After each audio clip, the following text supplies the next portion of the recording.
background detectives that obviously can't be up here to be seen. However, to my right, I have our first Deputy District Attorney of Erie County, Mike Keene, Commissioner Joseph Gramaglia from the Buffalo Police Department, Clint Winters, the Supervising Special Agent of FBI Safe Streets, Ryan Haggerty, who's the Assistant District Attorney and Chief of the Narcotics and Intelligence Unit for the Erie County District Attorney's Office, and our Chief of Narcotics and Intelligence, DJ Granville from the Erie County Sheriff's Office. These cases do not happen without all of us working together. And there's so much work that goes into it. And it's about people, our most valuable asset, our staff. And as you see on the table here, we have kilos of cocaine. There's cash. We recovered illegal handguns. And in one of the cases, we're going to put a bolo out for a individual that we consider to be armed and dangerous, and that we hope he gets the message, and through his attorney he turns himself in, but want to get his photo out to you, our partners, and making the community safe. Last year, we had a record high overdose tally. Men and women throughout Erie County, doesn't matter the socioeconomic status, where they live in the county, record highs. So far this year, we've had 371 confirmed or suspected overdose deaths. That's 20% higher than last year. And today's December 1st, I believe.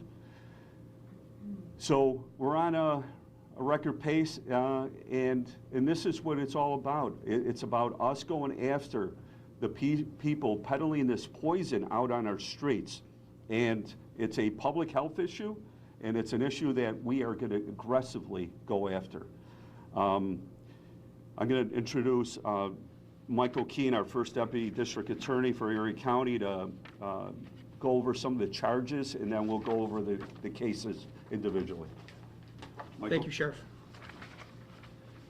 Sheriff, Commissioner Gramaglia, Special Investigator Winters, Chief Granville, and Ryan Haggerty from my office. This is another example of great collaboration between all of our law enforcement partners in Erie County. We have a great working relationship.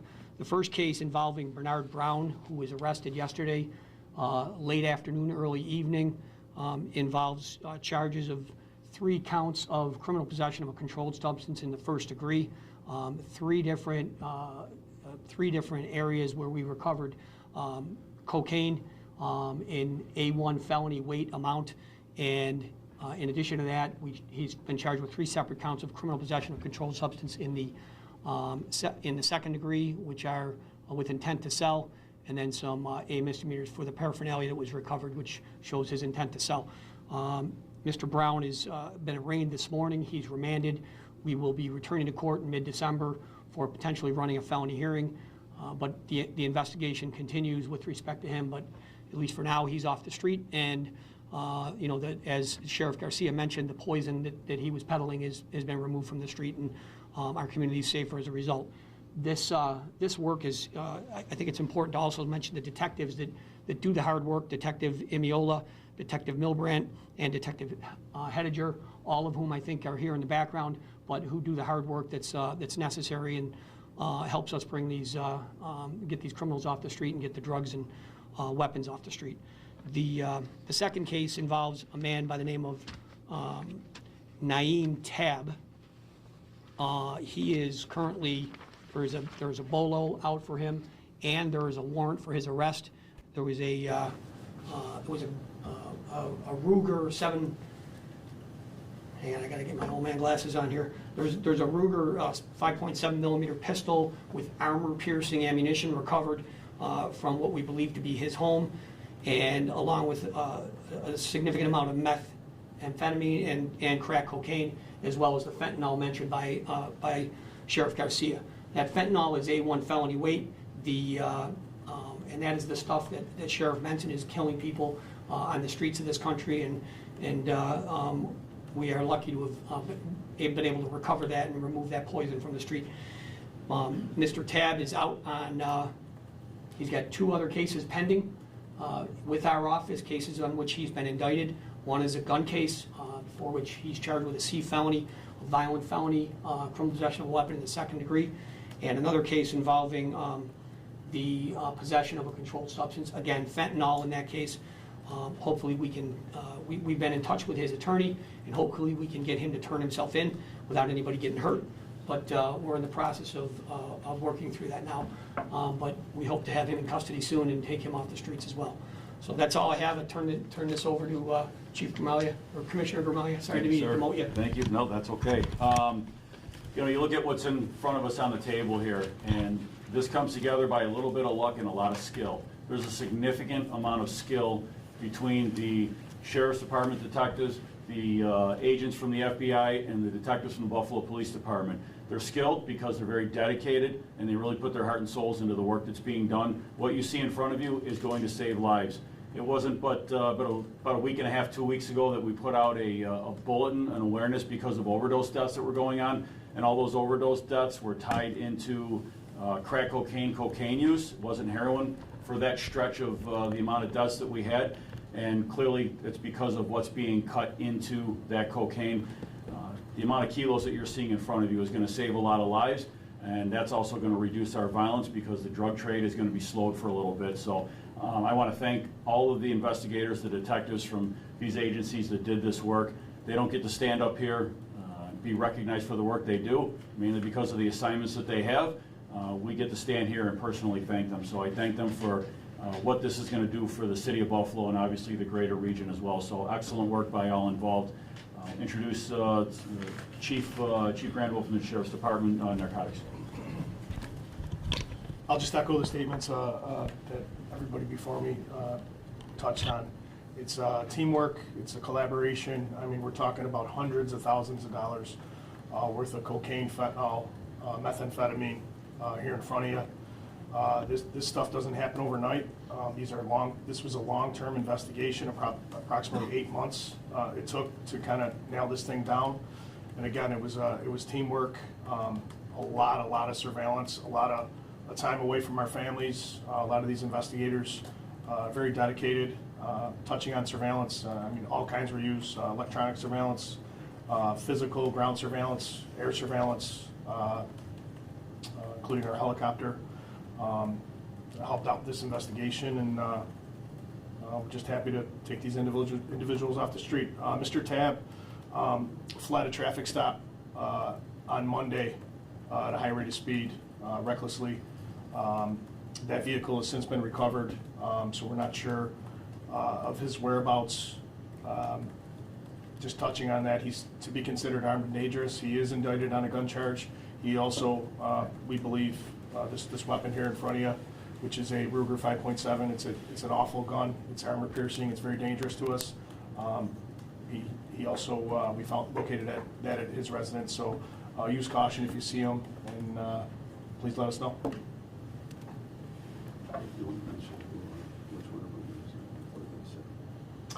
Oh yeah, Mr. Brown, Bernard Brown, is employed by the City of Buffalo DPW department. At no time do we believe that any of his wrongdoing was committed while he was working for the city, and in no way, shape, or form should this reflect all the good workers, men and women with the City of Buffalo. There's just one bad apple that we took off the street, and he was flying under the radar, but not anymore. So he wasn't dealing or selling or doing things while he was in his DPW? Our investigation didn't reveal that. Okay. Yeah, go ahead, David. So this guy you're looking for, I kind of got the impression from one of you that he's previously been charged with some other crimes, and so why is he out? What's going on? Yeah, he's facing 2 indictments, which I mentioned earlier. One is for criminal possession of a controlled substance, fentanyl, and the other one is a criminal possession of criminal possession of a weapon. And he's out.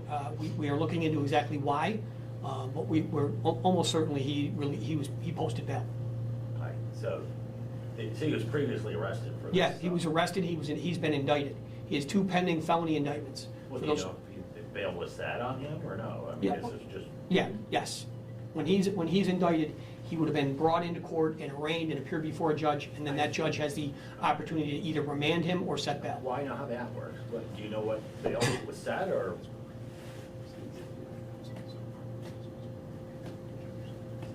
Sure. So when he was arraigned on the indictments, we asked for remand, which we would do in any case like this. The judge set bail in the amount of $75,000, and he posted. He posted that Yes, cash. well, Three-quarters. He did the 3/4 on a bond or something? yeah. Yeah. They're not short on cash normally. No, I don't. Yeah. If I could just touch on that real quick, Michael, and we go back to, you know, the bail reform. There needed to be bail reform somewhat, right? You can't have somebody with a crack pipe sitting in Rikers jail for 6 months awaiting trial because they're indigent. Completely understand that. But here we are with what we consider, well, the Erie County Sheriff's Office considers violent individuals that are selling fentanyl. They're protecting their business with illegal firearms. They're able to pay a bail of $75,000 somehow or other. We have to reform bail reform. The judges are unable.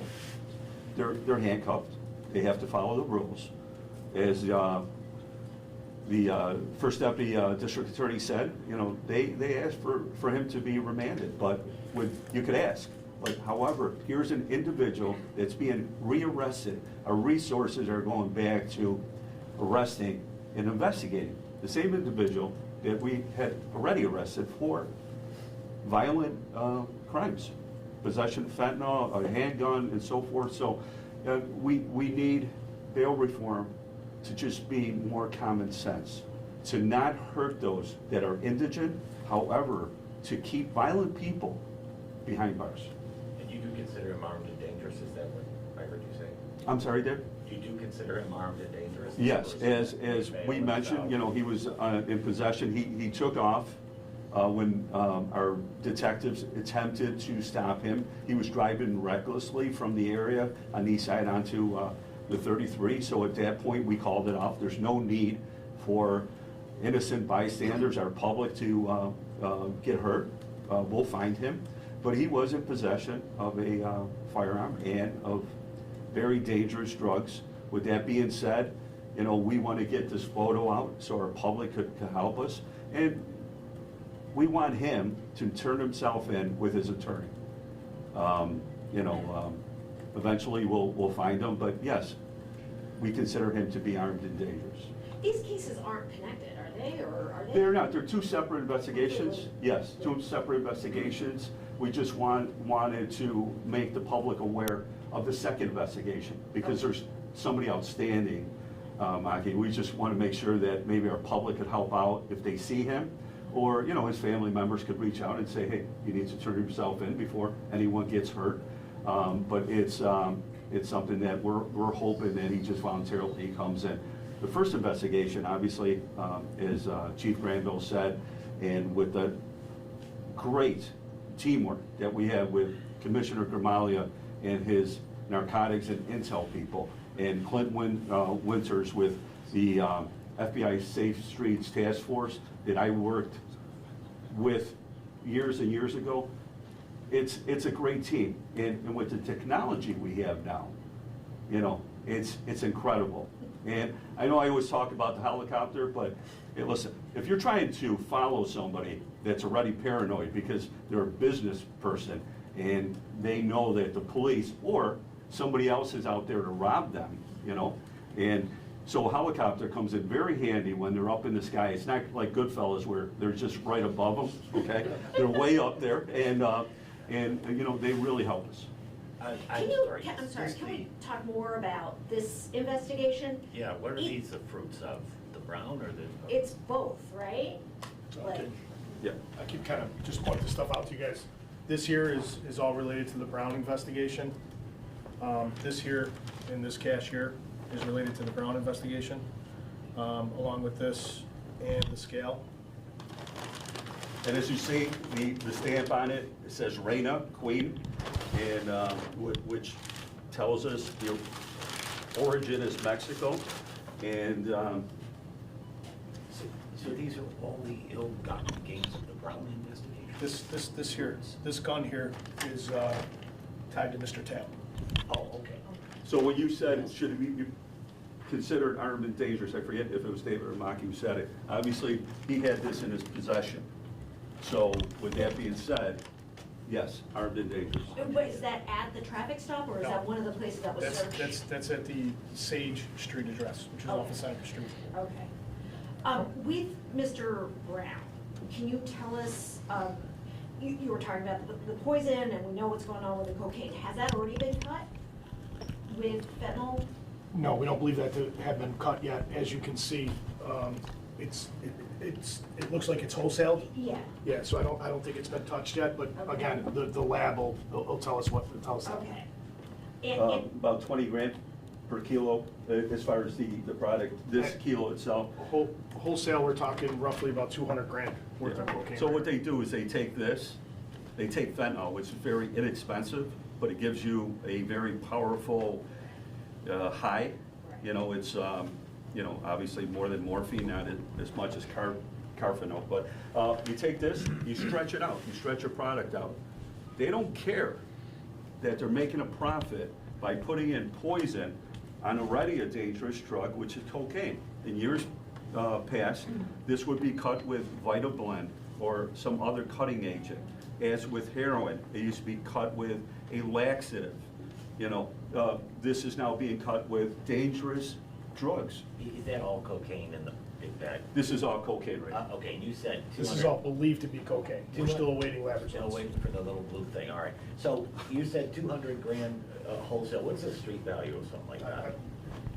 It's way north of that. $1 million? Okay.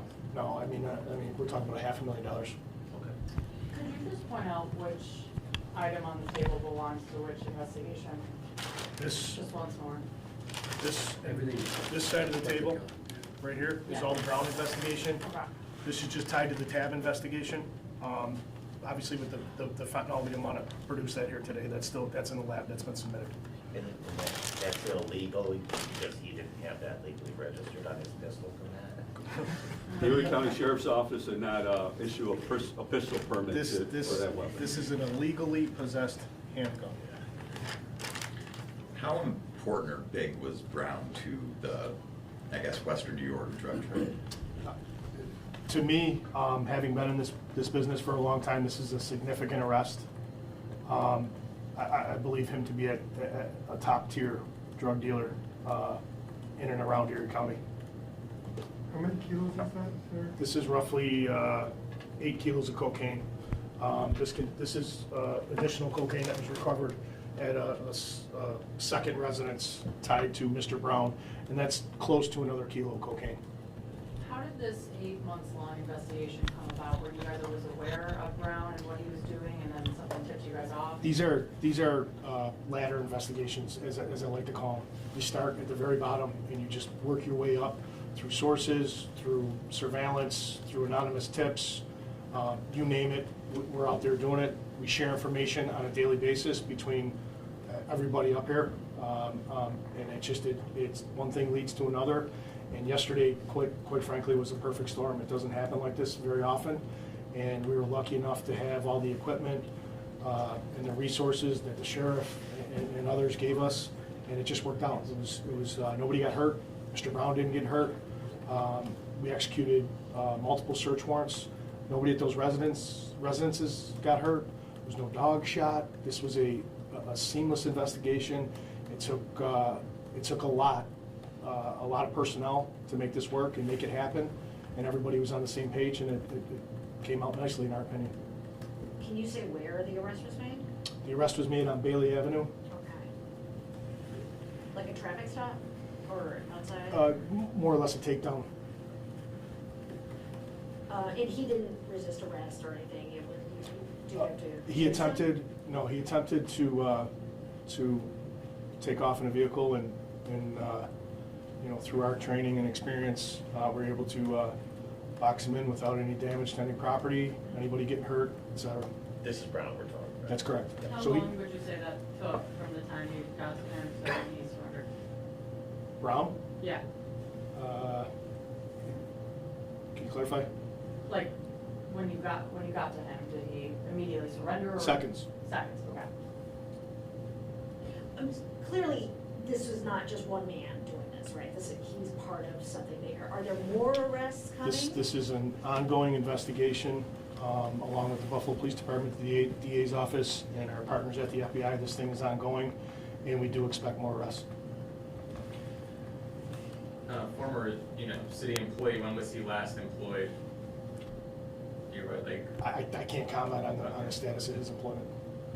Well, is a city employee? He's, he works for the Streets Department and Public Works. He is currently suspended with pay or in the process of being suspended with pay. Obviously, that takes some procedures to do that. Ultimately, formal charges will be served on him, and I'm speaking on behalf of the city at this point, that eventually that will lead to a suspension without pay. And Commissioner, since your department put out that advisory last week about the 4 overdoses in different parts of the city, are you still seeing an increase in overdoses in the last couple of weeks? For the year, we're obviously, For the year. we're up. We had 4 in a 24-hour period. We had 6 in a 6-day period. That has since slowed down a bit. That what really caused us to put that advisory out is the 4 in a 24-hour period. So clearly there was a bad package going around. There was something significant going around. We wanted to get that out, but they ebb and they flow. You're going to get more, and then you're going to get a kind of a break where you don't have as many, and something like this is really going to help with that as well.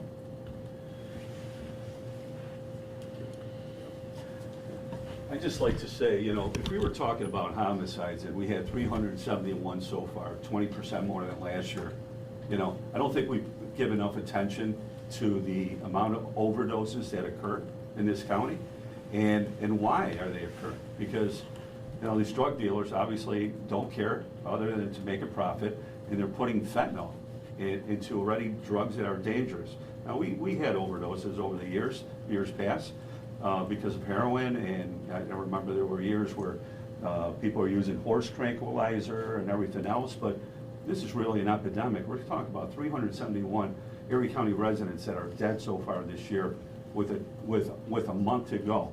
And we talk about shootings, and we talk about homicides, and we talk about a lot of other stuff.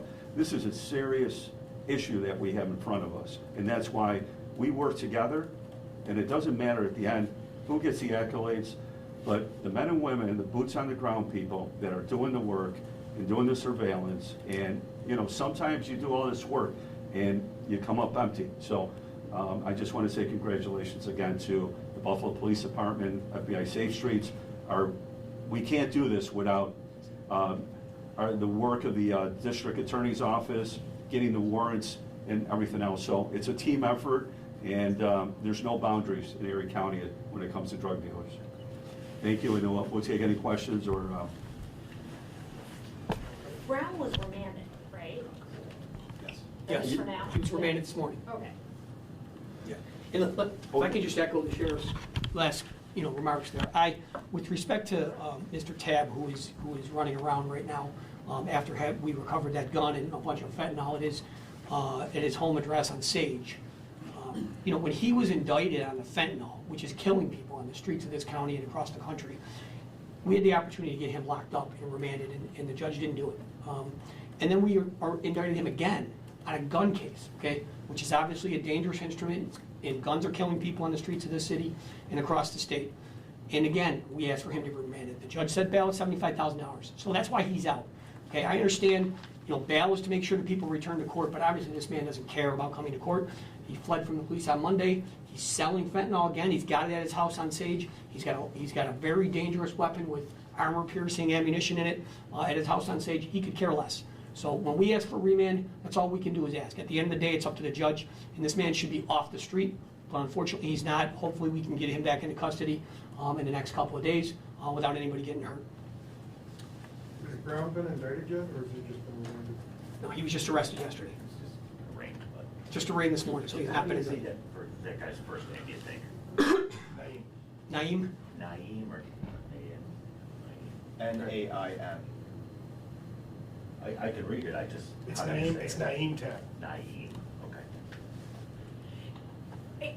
I don't know if who wants to address this, but can you talk about how difficult it is to tie, you've talked about the fentanyl being poisonous and it's killing people, but to actually charge them with the homicide part of it is really difficult, isn't it?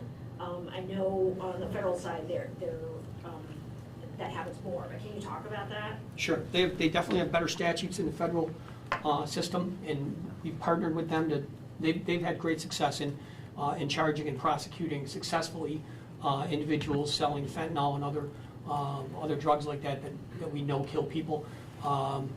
We've had a little bit of success in the state court, but quite frankly, the feds do. They have a better statute, and when we get the opportunity and can get them involved, they were better served by having them take those cases. But when we get it really comes down, Maki, to the knowledge. We have to establish the knowledge on the part of the dealer that what they're selling is likely or going to, likely kill somebody. But everyone knows that Yeah, now, well, right? right. But these are, we're trending in the right direction in New York and getting statutes passed that support the exact point that you're making. But we're not totally there yet, and in the meantime, we continue to work closely with our federal partners. Thank you. And sometimes, Maki, when we let people know that a certain house or dealer is selling hot heroin, or they actually flock to the address.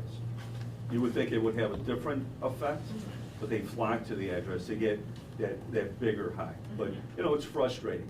I'm just a sheriff. I'm not an attorney or whatever, but if I go somewhere and I order a Guinness and they give me poison, I would think that would be murder. But, obviously it's hard to prove that the person, has the knowledge and so forth. It's very frustrating. But 371 people so far, we got a major issue. Yeah. The hardest thing to prove, I think, in the first instance is where they got the fentanyl from. You got to prove that they got it from a specific person. It's not like the bartender, that gave you the Guinness. But it is, that's the first problem, and then we got to prove the intent. So. Thank you, everyone. Thank you.